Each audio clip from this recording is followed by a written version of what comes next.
नमस्कार दोस्तों। तो आईपीओ की सीजन चल रही है। आप जानते हो ऑलरेडी पिछले 4 सालों में दोस्तों 12 लाख करोड़ प्लस का फंड ऑलरेडी आईपीओ के द्वारा रेज हो चुका है। 3,000 नई कंपनीज लिस्ट हो चुकी है। तो कई आईपीओ आते हैं, जरूरी नहीं है हर कोई आईपीओ हर हमारे काम का हो। इन 3,000 में से हो सकता है कुछ आईपीओ आपके काम के थे, राइट। कई अलग अलग प्रकार के आईपीओ की कंपनियां हो सकती है। एक ऐसी कंपनी होती है, ज्यादातर जैसे 50% में बताऊं तो ऐसी कंपनियां होगी जो आई है फंड रेज करने को, जरूरी नहीं हम उनको देखें। हो सकता है उनके में प्रीमियम भी अच्छा दिख रहा हो, पर क्यों नहीं, क्योंकि इतनी स्ट्रॉन्ग कंपनी नहीं है।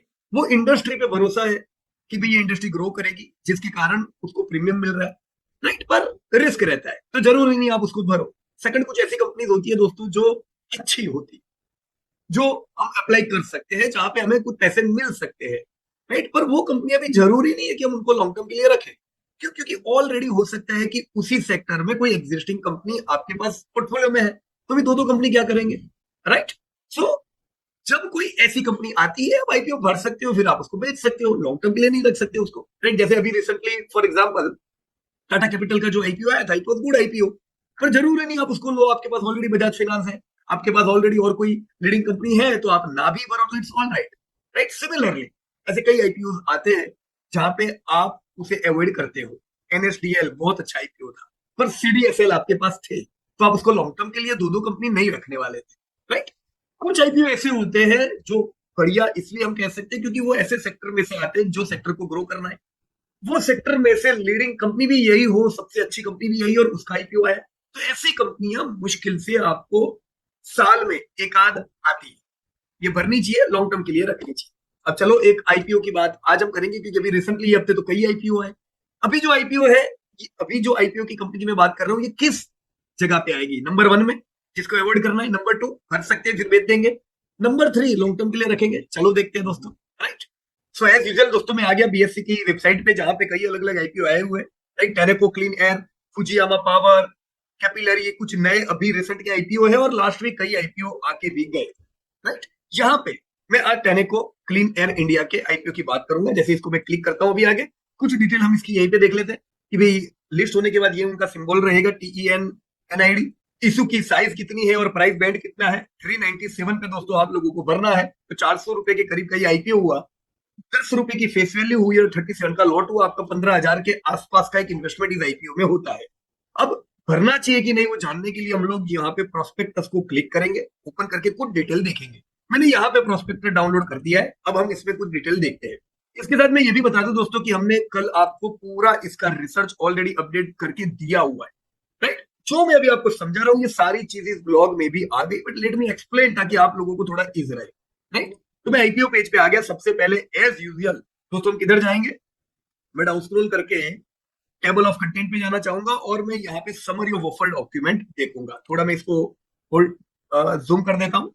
सो पहले इनके बिजनेस के बारे में दिया हुआ है कि ये मैन्युफैक्चर और सप्लाई करते हैं क्रिटिकल, हाईली इंजीनियर्ड और technology intensive clean air power train और suspension solution tailored for Indian original equipment manufacture. OEM यानी मारुति, टाटा मोटर, ये सब आपके ओरिजिनल मैन्युफैक्चर हुए, ओईएम हुए। एंड एक्सपोर्ट मार्केट, उनका कस्टमर बेस पान है ओईएम्स पे, who use their product in passenger vehicle, commercial vehicle, which comprises commercial trucks and off highway vehicles यानी ओएच, राइट। सो ये कुछ उनके बिजनेस के बारे में इन्होंने बताया। तो चलो हमको इतनी आइडिया आई कि ये ऑटो रिलेटेड सेक्टर में आएगा, ऑटो में, ऑटो एंसिलरी में इसको जगह मिले। ये इंडस्ट्री अगर मैं टोटल देखूं दोस्तों, तो जैसा इन्होंने बताया कि 13.5% का ग्रोथ पिछले 5 साल में इस इंडस्ट्री को मिला है। ये 5.5 लाख करोड़ की इंडस्ट्री आज 8.6 लाख करोड़ की हो चुकी है। इनके हिसाब से ऑटो कंपोनेंट का मार्केट दोस्तों करंटली 8.6 लाख करोड़ से 14 लाख करोड़ के आसपास पहुंचेगा। तो हम यहाँ पे दोस्तों हम 7 से 9% का ग्रोथ देखेंगे। दोस्तों कंपनी के प्रमोटर्स कौन है? Tenneco Mauritius holding limited, Tenneco Mauritius limited, फिर फेडरल मोगल इन्वेस्टमेंट, जो ऑलरेडी फेडरल मोगल तो आप जानते हो लिस्टेड कंपनी है, राइट। दोस्तों ऑफर साइज कितनी है? तो 3600 करोड़ रुपया दोस्तों रेज होगा, और ये पूरे के पूरा जो प्रमोटर कंपनी है उनके पास जाएगा। तो ये दोस्तों फंड ध्यान रखे, कंपनी के पास नहीं आने वाला है। ये पूरा जो फंड है ये प्रमोटर्स के पास जाएगा। तो ऑब्जेक्ट बिल्कुल क्लियर हुआ, कंपनी के पास ये पैसा नहीं आएगा। दोस्तों कंपनी के एग्जिस्टिंग शेयर होल्डर्स देख सकते हो, टेनेको मॉरिशियस, टेनेको कितना कितना स्टेक है ये उन्होंने दिया हुआ है। इनके अलावा के जो एडिशनल जो शेयर होल्डर्स है, you can see investor share holders, Kotak Mahindra life, White Oak, CP India और कई अलग अलग वेंचर कैपिटल फंड है। दोस्तों अब डेटा पे आ जाते हैं कि कंपनी का बिजनेस, कंपनी के फाइनेंशियल जो सबसे इंपॉर्टेंट चीज है, as you can see friends, कि इनका इक्विटी जो 2023 में 300 करोड़ का था, ये अब आईपीओ लेके आ रहे हैं, अभी इनका इक्विटी 404 करोड़ का है।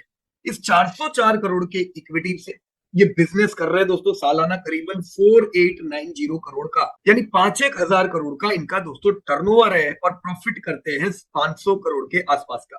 10% का दोस्तों इनका मार्जिन हुआ। As you can see company consistent profit कर रही है। अब जो न्यू एज कंपनीज अभी हमने कही जिनके आईपीओ देखे, वहां जबरदस्त ग्रोथ था, राइट। आपने देखा कि जैसे फिजिक्स वाला 1000 से 3000 करोड़ ग्रो का हर साल का, इसी प्रकार का डबल का ग्रोथ। यहाँ पे ग्रोथ उतना नहीं है, तो ये जबरदस्त ग्रोथ करती है ये नहीं कह सकते, पर उन सब कंपनियों की प्रॉफिटेबिलिटी में कमी थी। यहाँ पे हम प्रॉफिट्स कंसिस्टेंट आ रहे हैं दोस्तों, ये हम कह सकते, राइट। तो आज अगर मैं 400 रुपया पे कर रहा हूँ आईपीओ का 397, मुझे 13.68 रुपीज का ईपीएस मिल रहा है, कंसिस्टेंट हर साल मिलता गया। इसके बेस पे अगर मैं कंपनी का पी देखूं, वैल्यूएशन 29 का हुआ, तो 29 के पी के हिसाब से हम ये भी नहीं कह सकते बहुत महंगा है, हम ये भी नहीं कह सकते सस्ता है, राइट। 20 के पी को हम सस्ता कह सकते हैं, 40 के पी को हम महंगा बोलेंगे। या एवरेज प्राइस पे ये लोग आईपीओ लेके आए हैं। 397 पे मुझे क्या मिलता है सालाना 13.68 रुपीज जो कंसिस्टेंट आ रहे हैं, तो मैं उम्मीद करूंगा कंसिस्टेंट आएंगे।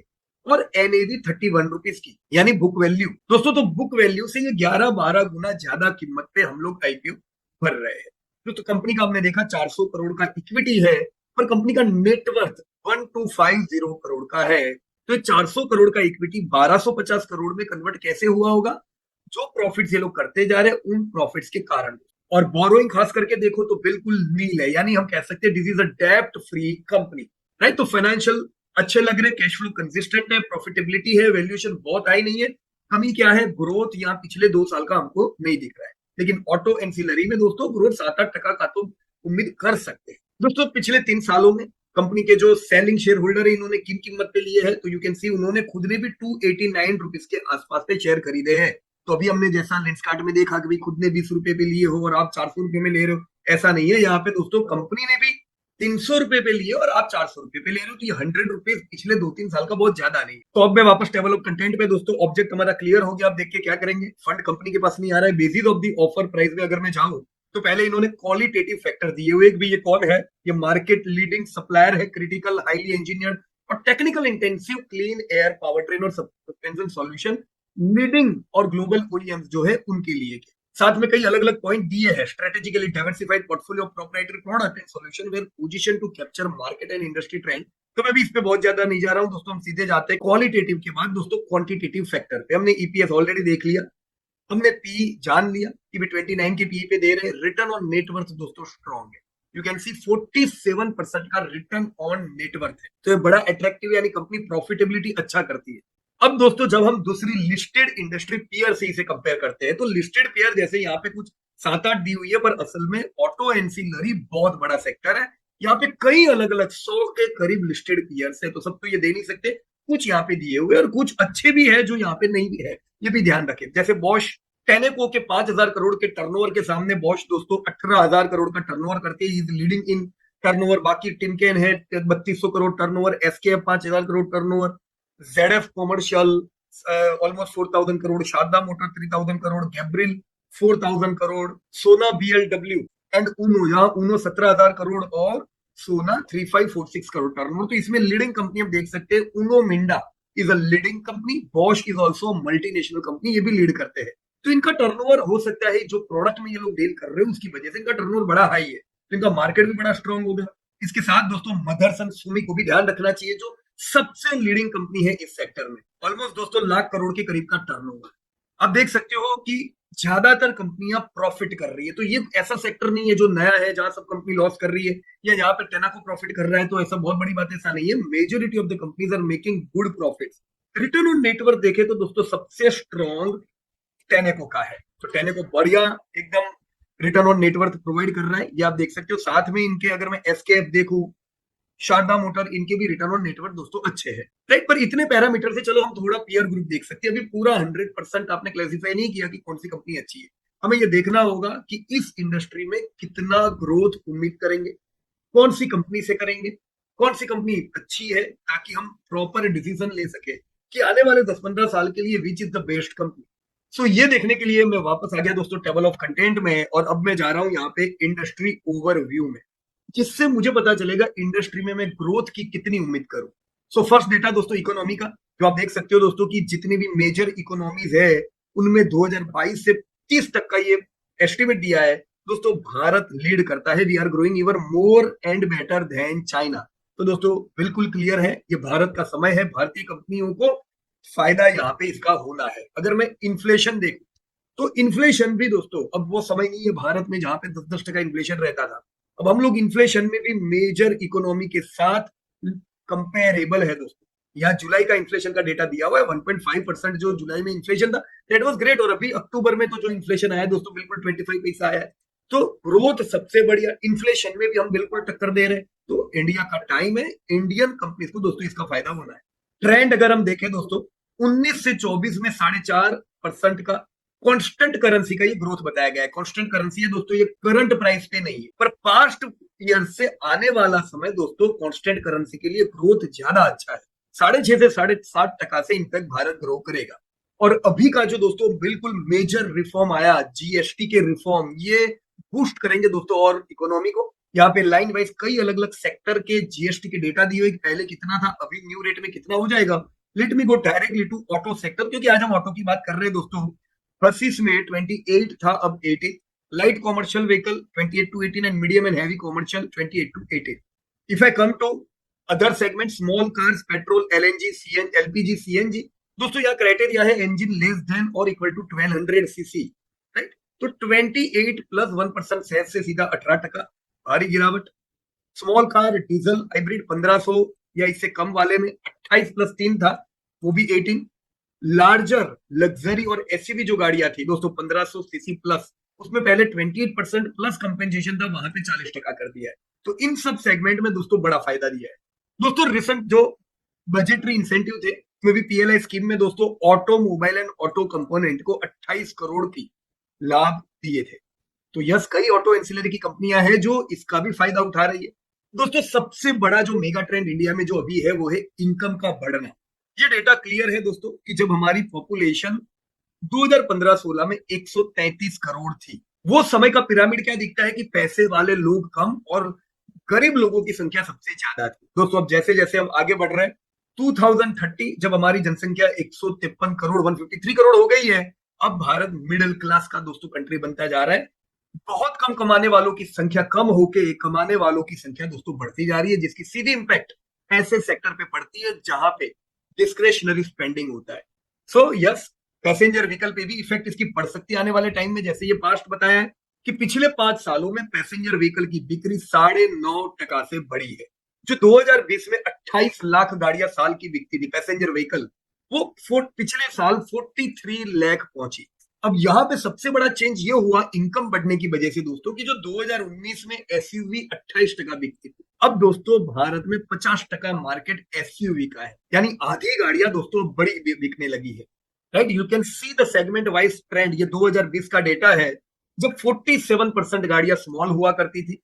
तो क्वार्टर 1 में ये साल 2026 का देखूं तो स्मॉल कार्स 29% हो गई है दोस्तों। यूवी एसयूवी गाड़ियां जो 35% हुआ करती थी दोस्तों, वो बढ़ के 66% क्वार्टर 1 में हुई। तो ये जमाना है दोस्तों यूटिलिटी व्हीकल का, और छोटी गाड़ियां दोस्तों अब धीमे धीमे कम होती जा रही है, right. Here growth is given कि स्मॉल कार 4.5% से डिक्लाइन हुई है, जबकि यू एसयूवी 24% कगार से पिछले 5 साल में बढ़ी है। या किसकी कितनी गाड़ियां बिकती है दोस्तों, यहाँ पे सबसे बड़ा मार्केट शेयर है दोस्तों मारुति का, अभी भी 40% मार्केट शेयर इनका मेंटेन है। तो 100 में से 40 गाड़ियां अभी भी मारुति बेच रही है। मारुति का बहुत बड़ा मार्केट शेयर है यहाँ पे। उनके बाद आती थी हुंडई, तो हुंडई का भी बड़ा मार्केट शेयर था 18%। लेकिन 2 कंपनियां ऐसी है जिन्होंने अपने मार्केट शेयर को बहुत बढ़िया बढ़ाया। एक है दोस्तों टाटा, 4.7% का इनका मार्केट था, जो बढ़ा के 12.3% ले आए हैं।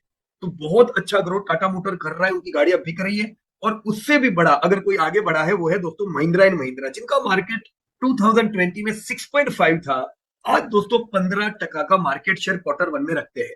तो अब हम ये कह सकते हैं कि भी number 1 was Maruti in quarter 1 number 2 is Mahindra and Mahindra. So Mahindra and Mahindra is growing amazingly. फिर आती है हुंडई और टाटा मोटर, दोनों ऑलमोस्ट साथ में। अब यहाँ पे पावर ट्रेन का मिक्स भी चेंज हो रहा है, कैसी गाड़ियां दोस्तों यहाँ पे बिक रही है। तो कन्वेंशन फ्यूल 2020 में 93% गाड़ियां फ्यूल वाली थी, कन्वेंशनल फ्यूल पेट्रोल डीजल पे चलती थी। खाली 60% गाड़ियां सीएनजी और बीईवी तो बिल्कुल कम थी।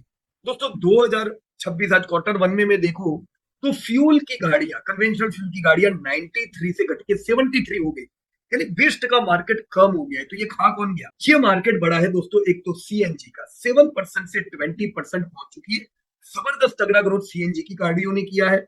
और दूसरा दोस्तों बीईवी, इलेक्ट्रिक की गाड़ियां भी दोस्तों बिक रही है। 2030 में हम उम्मीद करते हैं कि फ्यूल की गाड़ियां आधी हो जाएगी, 40%, आधे से भी कम, और गाड़ियों में बड़ा मार्केट शेयर होगा दोस्तों सीएनजी की गाड़ियों का, और इलेक्ट्रिक व्हीकल 15 से 20%। तो जो कंपनियां दोस्तों 2030 तक सीएनजी में भी होगी, उनको भी फायदा होगा, और इलेक्ट्रिक व्हीकल को भी फायदा होगा, कि वो सेगमेंट है जो दूसरों का धंधा खाने वाले हैं। तो यहाँ पे दोस्तों मारुति एक लीड करती है, सीएनजी में बिल्कुल लीडर है, और उसके साथ महिंद्रा एंड महिंद्रा, टाटा मोटर को भी इलेक्ट्रिक का फायदा होना चाहिए। राइट। मैं व्हीकल पेनिट्रेशन देखूं तो दोस्तों जितनी भी लीडिंग कंट्रीज है, जितनी उनकी इनकम ज्यादा, उतनी उनके पास गाड़ी खरीदने की कैपेबिलिटी ज्यादा। जैसे यहाँ पे यूएस का जीडीपी पर कैपिटा दिया हुआ है, $80,000 की उनकी पर कैपिटा है। तो यूएस में दोस्तों हर 1000 में से 589 लोगों के पास गाड़ी है, कह सकते दो में से एक। सिमिलर जर्मनी, फ्रांस, जापान, ये सब डेवलप्ड इकोनॉमी सारी दोस्तों ऑलमोस्ट 491 से लेके 600 तक की है। हम चाइना पे आ जाते हैं। चाइना की जीडीपी पर कैपिटा हमसे 5 गुना ज्यादा है, तो वहां गाड़ियों का पेनिट्रेशन भी हमसे 5 गुना ज्यादा है। वहां पे हर 1000 में से 200 के पास गाड़ी है, पर इंडिया में 1000 में से खाली 28 लोगों के पास गाड़ी है। तो गाड़ियां बड़ी कम पेनिट्रेटेड है। जैसे इंडियंस की इनकम बढ़ेगी दोस्तों, हम देखेंगे गाड़ियां भी यहाँ पे और बिकेगी। सो गाड़ियां बिकेगी, उसके साथ दोस्तों एवरेज सेलिंग प्राइस की ट्रेंड बिकेगी। जैसे 2019 में एवरेज 5 लाख की गाड़ी बिकती थी भारत में दोस्तों, यही ट्रेंड बढ़ के अब भारत में 7.5 लाख की एवरेज गाड़ी बिक रही है। तो ये क्यों बढ़ी है? क्योंकि इंडियन की इनकम बढ़ी है। 2030 में हम इसे और 9 लाख पहुंचता देखेंगे। तो इसका फायदा दोस्तों कंपनियों को होता है।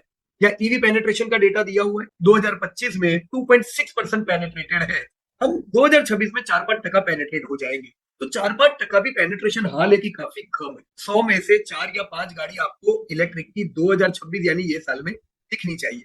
आउटलुक क्या है दोस्तों? आने वाले सालों में 2030 तक हम पैसेंजर व्हीकल इंडस्ट्री को दोस्तों 4 से 6% से ग्रोथ होता देखेंगे in the terms of volume. Real में कंपनियों को ज्यादा फायदा होता है, क्योंकि वो कीमतें भी बढ़ाते हैं। राइट। तो हम उम्मीद कर सकते हैं 2030 में 53 से 57 लाख गाड़ियां भारत में बिकती होगी। अब इनमें ग्रोथ किधर होना है दोस्तों? तो ग्रोथ होना है तगड़ा एसयूवी गाड़ियों में। 60% से वो गाड़ियों की बिक्री बढ़नी चाहिए, और पेनिट्रेशन एसयूवी का 71% दोस्तों हो जाएगा। एक्सपोर्ट भी अगर हम पैसेंजर व्हीकल का देखें दोस्तों, एक्सपोर्ट अच्छा बढ़ रहा है। आने वाले सालों में भारत में से एक्सपोर्ट होती हुई गाड़ियां दोस्तों 6 to 8% से ग्रो होगी। तो डोमेस्टिक मार्केट से ज्यादा ग्रोथ यहाँ पे एक्सपोर्ट का इसलिए दिख रहा है, क्योंकि हम एक्सपोर्ट में बड़े वीक थे। इनफैक्ट हम तो इंपोर्टर थे। पर यस दोस्तों, 2030 में हम करीबन लाख गाड़ियां एक्सपोर्ट करते होंगे। यहाँ पे भी दोस्तों मारुति एक्सपोर्ट में बहुत अच्छा कर रही है। सो ओवरऑल पैसेंजर व्हीकल का अगर मैं इंडस्ट्री देखूं दोस्तों, 2030 में 80-85% वॉल्यूम डोमेस्टिक आएगा, 14 to 18% वॉल्यूम दोस्तों एक्सपोर्ट का आना है। तो ये जो इंडस्ट्री जो 5 लाख करोड़ की दोस्तों अभी है, ये इंडस्ट्री 2030 में 6-7 लाख करोड़ की दोस्तों हो जाएगी। और यहाँ पे पैसेंजर व्हीकल का पेनिट्रेशन 15-20% एस्टिमेटेड है। राइट। तो कुछ कंपनियां दोस्तों हम लोग वैसे चलो देख लेते हैं। यह है दोस्तों निफ्टी का चार्ट। राइट। हमने पिछले सालों में 2000 कम से कम, हम 2014 के बाद देखें तो जबरदस्त भारत में दोस्तों हमने रैली देखी है। अब ऑटो सेगमेंट अगर हम इसके साथ कंपेयर करें, तो ऑटो में भी दोस्तों 2018, 19, 20 ये 5 साल निफ्टी में गिरावट नहीं थी, पर ऑटो में गिरावट थी। यानी ये समय दोस्तों ऑटो वीक था। पर पोस्ट कोविड ऑटो ने वापस जबरदस्त तेजी देखी। राइट। तो निफ्टी से अलग चार्ट दिख रहा है। क्यों? क्योंकि ओवरऑल इंडिया ग्रो कर रहा था, पर ऑटो सेगमेंट 2017 के बाद वीक हुआ था, जिसकी इफेक्ट आपको यहाँ पे चार्ट में दिख रही है। अगर हम लीडिंग कंपनीज यहाँ पे देखें, फॉर एग्जांपल में यहाँ पे लीड करती हुई कंपनी मारुति ने, जो सबसे बड़ा मार्केट कैप यहाँ पे रखती है भारत में, तो you can say since the IPO in 2003 164 इन्होंने जबरदस्त रैली की थी। 164 से सीधा 9,000 रुपए तक की रैली। फिर 2017 के बाद हमने 1, 2, 3, 4, 5 साल की जबरदस्त करेक्शन पीरियड देखा। अब क्यों देखा? क्योंकि ये समय पे वॉल्यूम कम थे, ऑटो इंडस्ट्री वीक थी, मारुति वीक था। कोविड के बाद जब ऑटो सुधरा, यहाँ पे हमने मारुति में भी जबरदस्त तेजी देखी और मारुति 17,000 तक दोस्तों पहुंच गया। तो हमने बहुत ही अच्छा मारुति के अंदर दोस्तों बिल्कुल ऑटो इंडस्ट्री को अलाइन होता हुआ चार्ट देखा। हम समझ सकते हैं जितना ऑटो इंडस्ट्री ग्रो करेगी, मारुति उतना उसका फायदा भी उठाती है। दिस इज अ डेब्ट free company, so cash flow इनका कंसिस्टेंट रहता है। लीड करते हैं मार्केट शेयर में, हालांकि मार्केट शेयर बहुत ज्यादा बड़ा है, वो थोड़ा कम भी होगा जैसे दूसरी कंपनी और बड़ी करेगी, but still Maruti is a good company in this segment. दूसरी लीड करते हुए कंपनी अगर मैं देखूं तो वो है यहाँ पे Tata Motors. Now this is Tata Motors passenger vehicle, right. आप देख सकते हो दोस्तों, अगर टाटा मोटर कंपनी का चार्ट को मैं देखूं तो वॉलेटाइल ज्यादा है। जैसे 2008 में भी जबरदस्त गिरावट आई थी, इतनी गिरावट हमने मारुति में नहीं देखी। 2018, 19, 20 में जब मारुति भी करेक्शन था दोस्तों, बहुत ज्यादा 350 से शेयर आपका वापस से 40 रुपये आ गया था। इतनी गिरावट इसलिए आती है क्योंकि टाटा मोटर के ऊपर हाई डेप्ट है, तो ये डेप्ट की वजह से दोस्तों परेशानियां होती है। अभी भी दोस्तों जब हमने मारुति को जबरदस्त रैली करते देखा, Tata motor is in correction. हालांकि एक बहुत अच्छा डिसीजन यहाँ पे इन्होंने लिया, दोनों सेगमेंट अलग कर दिए, commercial vehicle and passenger vehicle. तो पैसेंजर व्हीकल पे दोस्तों डेप्थ कम है, यहाँ पे हम रिकवरी अच्छी देखेंगे। ये गिरावट में जो लोग टाटा मोटर में निवेश करते हैं वो लोग यहाँ पे गिरावट में एक्यूमुलेट कर सकते हैं, हम अच्छी रिकवरी रैली देखेंगे, right. But this is the performance of Tata motor. मैं महिंद्रा एंड महिंद्रा पे आ जाता हूँ। Again a very good company from auto. लेकिन एक चीज याद रखिए दोस्तों, ये खाली ऑटो की कंपनी नहीं है, ये डाइवर्सिफाइड अलग अलग कई बिजनेसेस इसी एक के अंदर महिंद्रा एंड महिंद्रा में आ जाते हैं। आप देख सकते हो दोस्तों, जब करेक्शन था इन्होंने भी करेक्ट किया, पर अभी रैली इनकी भी मारुति और इनफैक्ट उससे अच्छी है। महिंद्रा एंड महिंद्रा दोस्तों अगर पैसेंजर व्हीकल में ये भारत में दूसरे नंबर पे है, तो ये कॉमर्शियल व्हीकल में भी दूसरे तीसरे नंबर पे है, लेकिन ट्रैक्टर की ये लीडिंग कंपनी है। बहुत अच्छा ग्रोथ यहाँ पे हमने महिंद्रा एंड महिंद्रा में भी देखा है, सिमिलर टू मारुति। टॉप पे वापस आ गया दोस्तों ऑटो कंपोनेंट इंडस्ट्री के ऊपर, क्योंकि हम जो कंपनी की बात करें वो ऑटो कंपोनेंट की है, वो इन ओईएम्स को सप्लाई करती है। ऑटो कंपोनेंट्स में दोस्तों जो बिजनेस 4.5 लाख करोड़ का था, वो अभी 8.5 लाख करोड़ पहुंचा है 13.4% ग्रोथ के साथ। तो ग्रोथ अच्छा हुआ है इस इंडस्ट्री में। अगर मैं रेवेन्यू वाइज सेगमेंट को देखूं तो सबसे बड़ा टर्नओवर यहाँ पे पैसेंजर व्हीकल की इंडस्ट्री देती है। तो जो कंपनियां पैसेंजर व्हीकल का ऑटो कंपोनेंट बताती है उनका टर्नओवर ऑब्वियसली दोस्तों ज्यादा होगा। फिर आता है यहाँ पे टू व्हीलर इंडस्ट्री। तो सबसे बड़ी हुई पैसेंजर, फिर हुई टू व्हीलर। अगर मेरी कंपनी इनको कैटर करती है तो देन दैट्स ग्रेट। दोस्तों इनका ट्रेंड क्या रहा, तो अगर आज की ये 8.5 लाख करोड़ की मैं इंडस्ट्री देखूं, उसमें 5.7 लाख करोड़ ओईएम माल ले जाते हैं। यानी सबसे बड़े मेरे कस्टमर कौन है? Original equipment manufacturer. Tata motor, ना मारुति, ना महिंद्रा एंड महिंद्रा, ये सब दोस्तों करीबन लाख करोड़ का मार्केट रिप्लेसमेंट का है और 2 लाख करोड़ का मार्केट एक्सपोर्ट का है। तो मुझे ओईएम के साथ तो अच्छे संबंध यहाँ पे बनाए रखने होंगे, क्योंकि वो सबसे ज्यादा माल लेते हैं। ग्रोथ अगर मैं देखूं तो ग्रोथ भी दोस्तों ओईएम का ही ज्यादा हुआ है और सेकंड एक्सपोर्ट में भी हुआ है हमारा। आउटलुक देखें दोस्तों, 9 से 11% कगार के ग्रोथ की उम्मीद रख सकते हैं। ये इंडस्ट्री 8.5 लाख करोड़ से दोस्तों 13-14 लाख करोड़ पहुंचेगी। तो अगर मैं इस कंपनी में निवेश करता हूं, ये जो टेनेको कंपनी है, ये जो इंडस्ट्री से बिलोंग करती है, इंडस्ट्री एक्सपांड होनी है करीबन 10% से। तो इतना ग्रोथ मेरे को मिलना है, मैं हो सकता है अगर सेगमेंट प्रॉपर सिलेक्ट करूं इससे ज्यादा भी ग्रोथ ले सकूं, बट 10% ग्रोथ ऑटो इंडस्ट्री मुझे दे सकती, इतना मेरे को क्लैरिटी हो। जिसमें बड़ा ग्रोथ मुझे मिलेगा ओईएम से और एक्सपोर्ट मार्केट से। तो मेरी कंपनी को इन दो चीजों पे ज्यादा फोकस रखना है। अब टेनेको ऑटो कंपोनेंट्स की अगर हम बात करें तो उनका एंड मार्केट चैनल क्या क्या है? ओईएम के लिए और आफ्टर मार्केट के लिए दोस्तों, टू व्हीलर, थ्री व्हीलर में ये लोग इग्निशन और सस्पेंशन पे काम करते हैं। पैसेंजर व्हीकल में सारी चीजें clean air, ignition, bearing, scaling, then suspension. So उन्होंने अपने अलग अलग सेगमेंट दिए हुए। जो सेगमेंट में ये है क्लीन एयर सॉल्यूशन मार्केट दोस्तों, ये सेगमेंट 8-10% से ग्रोथ करेगा। तो सिमिलर टू ऑटो कंपोनेंट, इनका जो मार्केट है वो भी 8-10% से बढ़ेगा। तो हम ये नहीं कह सकते ऑटो से ज्यादा बढ़ेगा और ये भी नहीं कह सकते अंडर परफॉर्म करेगा। So we can expect 8-10% volume growth. So key players की कुछ डिटेल दी हुई है, जैसे एसकेएफ इंडिया है, बड़ी अच्छी कंपनी है दोस्तों। SKF India was incorporated in India in 1961। दोस्तों ये वर्ल्ड लीडिंग एसकेएफ ग्रुप का एक पार्ट है। मेजर बेरिंग की कंपनी हुई। Let me have SKF India charts. यह है एसकेएफ इंडिया दोस्तों। एसकेएफ इंडिया में भी अगर किसी ने निवेश किया, अच्छा ग्रोथ यहाँ पे मिला है। पिछले साल से दोस्तों ये कंपनी वापस करेक्शन में है। Yes, a debt-free company and we can expect growth here. Correction में इकट्ठा कर सकते हैं। BLW Precision Forgings Limited दोस्तों, gear, starter Motors, differential assemblies, traction Motors. अगर मैं BLW का चार्ट ओपन करूं तो दिस इज सोना BLW। रिसेंटली इनका आईपीओ आया था, उस साल अच्छी चली, फिर दोस्तों करेक्शन मोड में अभी है, but it's all right. SKF भी करेक्शन में है और ज्यादातर ऑटो की कंपनियां करेक्शन में है। ये रैली हम वापस यहाँ पे देखेंगे। Bosch which is a leading company again, yes a multinational, ये है Bosch limited. You can see their long term chart. देखो लंबा समय ये भी करेक्शन में रही जब पूरी ऑटो इंडस्ट्री करेक्शन में थी। Right now company is in good growing mode. So कई कंपनियां हैं दोस्तों, गैब्रियल, शारदा मोटर, टेनेको, जिनके आईपीओ की हम लोग बात कर रहे हैं। राइट, टेनेको का मार्केट शेयर पैसेंजर व्हीकल में 19% का है, टॉप 4 में ये लोग आते हैं। कॉमर्शियल ट्रक्स में ये लोग 57% का मार्केट शेयर रखते हैं और लीडर है। शॉक एब्जॉर्बर पैसेंजर व्हीकल में भी ये लोग लीडर है, एज यू कैन सी। दोस्तों उनो मिंडा ये बड़ी लीड करती हुई कंपनी है और two wheeler alloy wheels, four wheeler alloy wheels जैसी प्रोडक्ट में, और this is also a leading company. Let me show you, this is Uno Minda.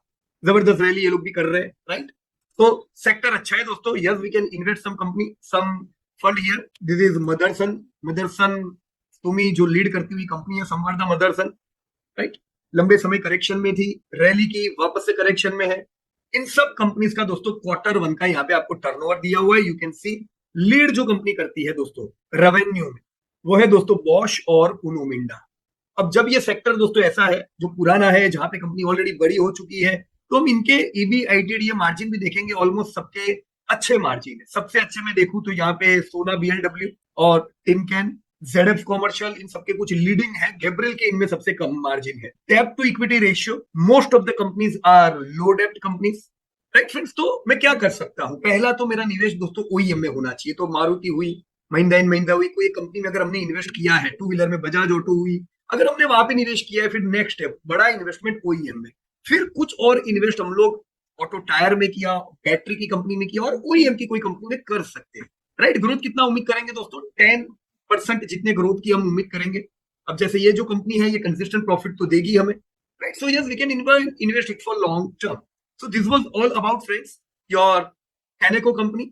हमने कुछ डिटेल में आज इनकी बातें की। अगर आपको लगता है कि ये सब चीजें काम लग सकती है, डेफिनेटली कमेंट कीजिएगा और अपने साथी इन्वेस्टर के साथ दोस्तों शेयर कीजिएगा। Thank you very much and जय हिंद टू एवरीबॉडी दोस्तों।